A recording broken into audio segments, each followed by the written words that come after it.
today. I was missing some greens and plants, so this video came in good timing. Every year around March, the beginning of spring, we have this exhibition called Butterflies Go Free in the Botanical Garden.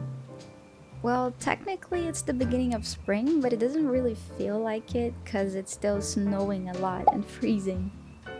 But it doesn't really matter because it happens inside this huge greenhouse, so it feels warm and nice.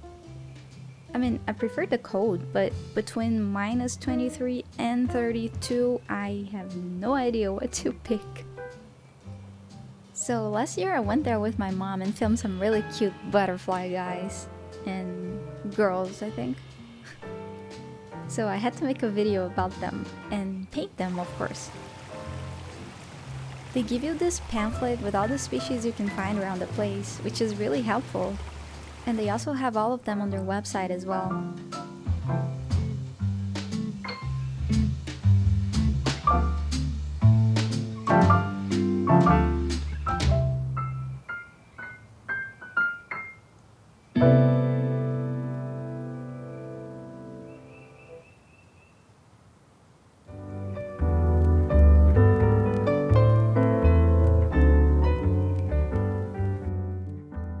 It's pretty obvious that the subject today would be butterflies.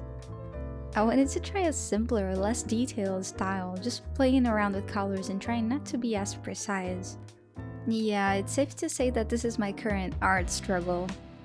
I've been fighting to have like messier crooked lines and fill in spaces in a way that doesn't look so polished, but boy, it is hard to reprogram your brain. I think it comes from the fact that I spent some time studying the fundamentals and a more realistic approach to drawing and painting at first.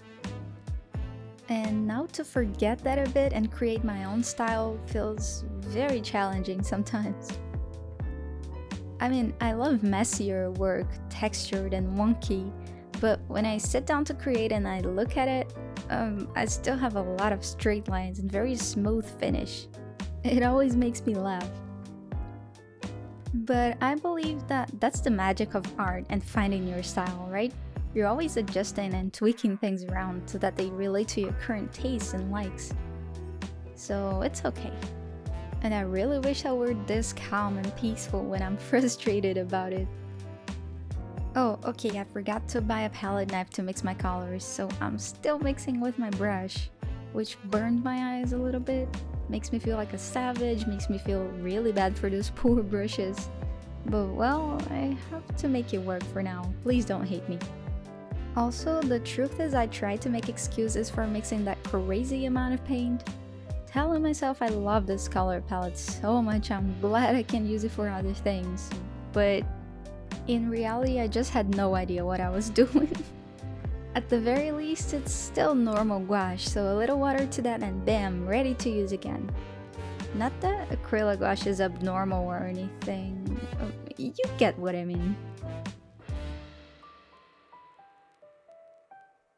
This time I went for a 9x12 watercolor paper and I have to say it's a lot bigger than what I usually work on, so it took me some time. I usually paint in A5 size, like half a letter, and it takes me from 1 to 3 hours. This one surprised me that it took like 5 hours or something. And now that I'm saying it out loud, it kind of makes total sense, so never mind me. At some time I got really lost to what I should film so it wouldn't be so repetitive.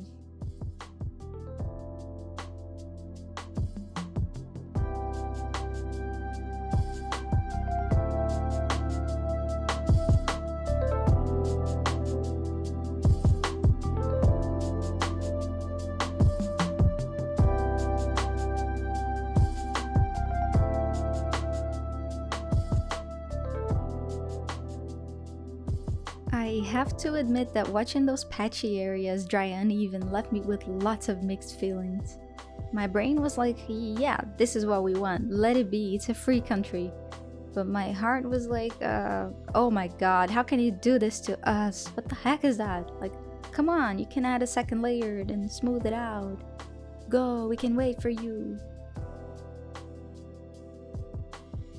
This first butterfly, the green one, it's actually not a butterfly, it's a Luna moth. and I just cannot not think of Happy D artist while I painted. You can see that my brain still wanted to add shadows and more details and go on and on and on. It's like a stubborn child, I had to erase everything. I feel like I have an unsupervised child, I cannot leave it playing by itself. Here I was doing what I normally want to do, which is separate parts using shadows, deepen the shadows with cool colors, add a little bit of texture, and this is already a long way from trying to make it look really 3D like I did before. Then I realized the purpose of this painting was to try and be really simple, so I literally erased all of that later on. And of course kept laughing at my intuition just doing what it wants. At least I remember it for the rest of the butterflies.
Overall, I'm pretty happy how it turned out. I got to control myself and practice what I wanted. Here I'm adding a few more details and fixing some parts.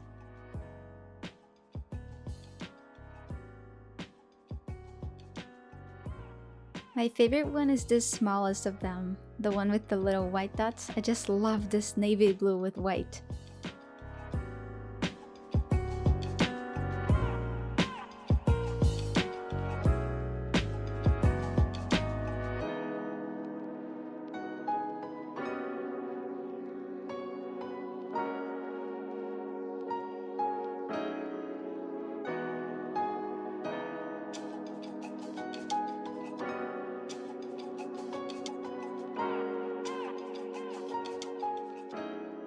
And here's the final result after I scanned and cleaned it up. If you want to see how I do it, I show you in my last video the steps I take, so you can check it out. And that's it for this video. I hope you liked it and I hope you see a lot of butterflies this spring. See you on the next video. Bye!